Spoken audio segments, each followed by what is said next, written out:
৫ August Sheikh হাসিনার পতন এবং পালিয়ে যাওয়ার পর বাংলাদেশের সমাজে একটা আওয়াজ ওঠা শুরু হয়েছে, একটা প্রশ্ন অনেকে কেউ করতে শুরু করেছে, সেটা হলো বাংলাদেশ কি একটা মবের মুল্লুকে পরিণত হচ্ছে? শেখ হাসিনার সময় আমি অন্তত এটাকে মগের মুল্লুক বলতাম, এখন এটা মবের মুল্লুক কিনা।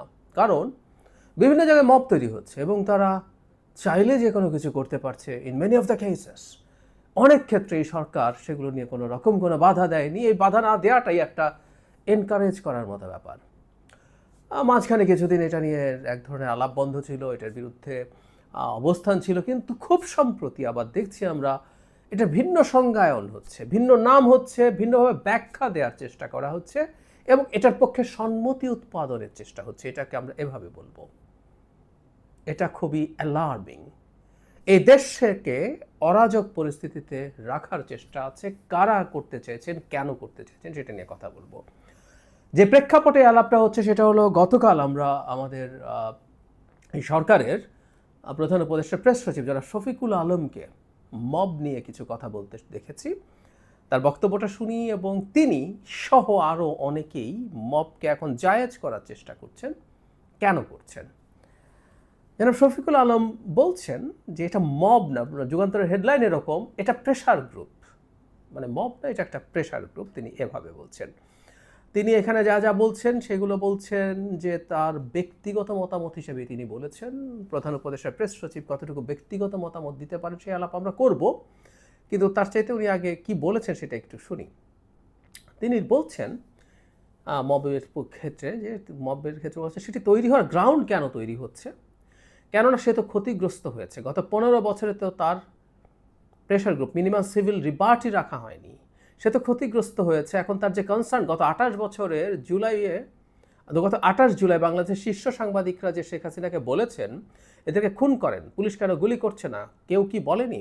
এরা তো শীর্ষ সাংবাদিক, শীর্ষ মিডিয়া হাউসের। এখন এই একই জিনিস তো পুনরাবৃত্তি হতে পারে, এই ভয় থেকে এই প্রেশার গ্রুপ তৈরি হচ্ছে। এর সমাধান কি? সব দায় দায়িত্ব সরকারের উপরে চাপিয়ে দিচ্ছেন। সরকার যতটুকু পারে সেই কাজটা সরকার করছে। যারা আস্থার জায়গা নষ্ট করেছেন তারা কিন্তু সেই কথা বলছেন না। নতুন রাজনৈতিক সরকারকে সামনে রেখে তারা আবারও তাদের ঘুঁটি সাজাচ্ছে। এতে বাংলাদেশের সাংবাদিকদের কোনো ধরনের উত্তরণ হবে না। মানে খেয়াল করি, আমরা জানি যে পত্রিকাকে বা মিডিয়াকে সামনে রেখে মব তৈরি হয়নি, তিনি এখানে কথা বলেছেন, কিন্তু তারপরও মবকে প্রেশার গ্রুপ, মানে এখন নতুন শব্দ বা বয়ান তৈরি করা চেষ্টা করা হচ্ছে। এটা ফ্যাক্ট। 5 আগস্টের পর শুধু মিডিয়াতে না, বিভিন্ন জায়গায় মানুষের মানে মানে মব তৈরি হয়েছে এবং মানুষের মধ্যে ক্ষোভ আছে। এটা উনি মিডিয়ার কথা বলছেন, আরও বহু ইস্যুতে বহু মানুষের বহু রকম ক্ষোভ ছিল। কেউ কেউ বলার চেষ্টা করেছে এটা বিপ্লব। সো বিপ্লবোত্তর সময়ে এই ধরনের বিশৃঙ্খল অবস্থা, এই ধরনের সহিংসতা, যেটা জনগণের মুক্তির জন্য প্রয়োজনীয় সহিংসতা, ওটা যখন সোকল্ড বিপ্লব, আমি সোকল্ডই বলি, এটা বিপ্লব না। বহু বহু কথা বলেছি এটা নিয়ে। গণঅভ্যুত্থানের মধ্যেও সহিংসতার প্রয়োজন অনেক সময়ই হয়, এটা হয়েছে। এরপর 5 আগস্টের পর থেকে সেটাকে চালিয়ে যাওয়াটা খুবই ভয়ঙ্কর ব্যাপার।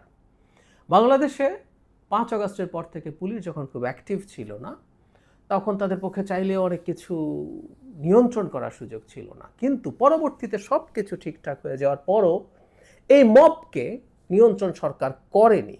করা যায়নি বলছি না, করেনি। সরকার পরিকল্পিতভাবে করেনি। বিশেষ করে যেটার সাথে ধর্মকে জড়িত করা হয়েছে, ধর্মের নাম নিয়ে তৌহিদি জনতা বলে সাইনবোর্ড নিয়ে যে কোনো কিছু করার এক ধরনের বৈধতা এই সমাজে ছিল সরকারের কারণে। এখানে জনাব শফিক বলছেন সব কিছু সরকারকে দিয়ে দিলে হবে না, আগে যারা করেছে তারা সামনের সরকারের সাথে অ্যালাইন্ড হয়ে এটা ওটা করার চেষ্টা করবে। ঠিক আছে, এবং মিডিয়াও, উনি মূলত মিডিয়া নিয়ে কথা বলেছেন, মিডিয়াও কোনো দিনও প্রতিবাদের ঊর্ধ্বে না। মিডিয়ার বিরুদ্ধে প্রতিবাদ হবে। মিডিয়া খুবই বাজে রোল শেখ হাসিনার সময় প্লে করেছে, এতে কোনো সন্দেহের কিছু নাই, এটাও ঠিক আছে। কিন্তু তার জন্য মব তৈরি হবে এবং মব গিয়ে একটা মিডিয়াকে হুমকে দিতে পারবে। অনেক মিডিয়ার নিচে, অনেক মিডিয়ার ভেতরে গিয়ে অনেক কিছু করা হয়েছে, সেই কাজটা করা। আমি এখন যদি মিডিয়ার প্রশ্নে যেহেতু আসলো, অনেক মিডিয়ার সাথে যোগাযোগ আছে, টকশো সূত্রে অনেক চ্যানেলে যাওয়া হয়। দীর্ঘদিন টকশো করার কারণে যেটা হয়েছে, এক ধরনের সম্পর্ক তৈরি হয়েছে। মিডিয়ার মানুষজনকে বলতে শুনেছি সরকারের সমস্যা নেই, সরকার এখন আর ঝামেলা করছে না। এখানেও জনাব শফিক দেখলাম সেটা বলেছেন, which is right I think. কিন্তু নতুন ধরনের সমস্যা আছে এবং টু সাম এক্সটেন্ট সমস্যা আরো বেশি হয়েছে এখন। মানে তারা কোনো একটা কিছু বলবেন, বলা নেই কওয়া নেই, 5 জন 10 জন লোক এসে একটা মব, মানে 10 জন এসে তো যা তা কিছু করে ফেলতে পারেন, এই ভয়টা সবাই এখন আবার পাওয়া শুরু করেছেন। এবং সরকার আদৌ সেটা ঠেকাবেন কিনা সেই প্রশ্ন অনেকেই করছেন। আমি বরং পাল্টা প্রশ্ন যদি করি, সরকার নিজে কিছু করবে না, এরকম মব লেলিয়ে দিয়ে করবে, এটাও তো হতে পারে। তাই আমি তো কখনো ফোন করিনি, আমি কখনো কিছু করিনি, এটা বলার একটা সুযোগ তাদের থেকে যায়। এটা একটা অল্টারনেটিভ থটের কথা বলছি, আমি বলছি না সরকার এটা করছে, কিন্তু এটা তো ফ্যাক্ট যে মব যেহেতু এরকম করছে এবং প্রেস সচিব এটাকে প্রেশার গ্রুপ বলছে, এনকারেজ করছে, তার মাসুল বা তার মানে কি হবে আমরা তো আসলে বুঝতে পারি। সত্যিকার অর্থেই এখন অনেকেই বলছেন মিডিয়াতে অ্যাজ এ হোল তাদের সেলফ সেন্সরশিপ কমে নাই, কোনো কোনো ক্ষেত্রে বেড়েছে, কোনো কোনো ক্ষেত্রে বেড়েছে। কারো কারো বিরুদ্ধে কোনো রকম কোনো তথ্য, কোনো দল, কোনো গোষ্ঠী কারো বিরুদ্ধে কথা বলতে গেলেই নানা রকম ট্যাগড হয়ে যাওয়ার সুযোগ থাকে, সম্ভাবনা থাকে। আমি ডিজিটাল মবের কথা বলছি না, একেবারে বাস্তবে মব তৈরি হয়ে যায় কিনা এই ঝুঁকি বোধ করেন। আর যখন জনাব শফিকের মতো মানুষ এসব বলেন, ওরা এবার মাথায় উঠবেই। তিনি শুধু নন, আমাদের খুবই জনপ্রিয় সোশ্যাল মিডিয়া ইনফ্লুয়েন্সার্স আছেন, কিছু তথাকথিত ইন্টেলেকচুয়ালস আছেন, তারা এটার পক্ষে সম্মতি উৎপাদন করার চেষ্টা করছেন এই বলে যে এটা বিপ্লবোত্তর সময়ে এটা থাকবে খানিকটা, এটা থাকতে হবে এবং এটা কল্যাণের জন্য, এটা কল্যাণের জন্য। আসলে উদ্দেশ্যটা কি চান তারা? আমি আগে একটা ভিডিওতে বা একাধিক ভিডিওতে আপনাদেরকে দেখিয়েছি ডকুমেন্ট জনাব শফিক 5 তারিখের পর, এটা 8 তারিখ if I am not wrong বা 9 তারিখ, বঙ্গভবনে মাহফুজ আলমের সাথে সেলফি তুলে লিখছিলেন Mahfuz Alam brain behind the movement. সে ডক্টর ইউনূস যে শব্দগুলো ব্যবহার করেছিলেন ইউএনজিএতে গিয়ে ক্লিনটনের প্রোগ্রামে, আমরা মাস্টারমাইন্ড বলি, উনি কিন্তু মাস্টারমাইন্ড ঠিক এই শব্দটা বলেছেন, শব্দগুলো বলেছেন যেটা জনাব শফিক বলেছেন। এবং মেটিকুলাসলি প্ল্যান্ড, এটা ডক্টর ইউনূস বলেছেন, জনাব শফিক বলেন, কিন্তু জনাব শফিকের ওই দীর্ঘ স্ট্যাটাস পড়লে বোঝা যাবে ইট ওয়াজ এ মেটিকুলাসলি প্ল্যান্ড মুভমেন্ট। তার মানে এই স্টুডেন্টরা একটা পরিকল্পিতভাবে সরকার পতনের আন্দোলন করেছেন এবং জনাব মাহফুজ আলম সেটার পেছনের ব্রেইন। একই দিনে তিনি আবার স্ট্যাটাস দিয়েছেন মেইন স্ট্র্যাটেজিস্ট নাকি এই মুভমেন্টের, একই দিন স্ট্যাটাস দিয়েছেন। ওনার উদ্দেশ্য কি, এই জবাব তাকে দিতে হবে। তো এই একটা স্পন্টেনিয়াস সারপ্রাইজিং কে কেন এভাবে তিনি দেখানোর চেষ্টা করলেন? আমি এটার সাথে তার এই মবকে জাস্টিফাই করাকে একটু রিলেট করব। উনি জবাব দেন নাই।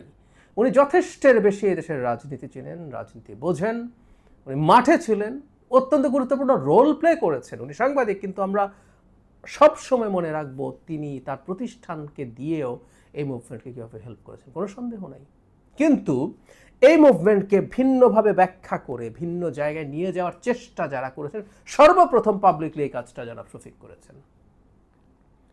অনেকের খোয়াব ছিল এদেরকে এক ধরনের মিলিশিয়ায় পরিণত করবেন, ছাত্রদেরকে করে মাঠে মব টব যে কোনো কিছু দিয়ে লেলিয়ে দিয়ে এটা করবেন সেটা করবেন, করিয়ে সকল একটা বিপ্লবের কথা বলে একটা বিপ্লবী সরকার টরকার বানাতে যদি পারি তাহলে ক্ষমতা দীর্ঘায়িত করে ফেলা যাবে, সংবিধানবাদ, নির্বাচনের দরকার নাই, প্রক্লেমেশন একটা দিয়া 5 বছর ধরে ক্ষমতায় পারলে আরও বেশি ক্ষমতায় থাকবে। এই খোয়াব অনেকে দেখেছেন, এরাই মবকে আসলে মাঠে রাখতে চেয়েছেন, এরাই মবের পক্ষে সম্মতি উৎপাদন করার চেষ্টা করেছেন সকল বিপ্লবের নামে, এরাই করেছেন।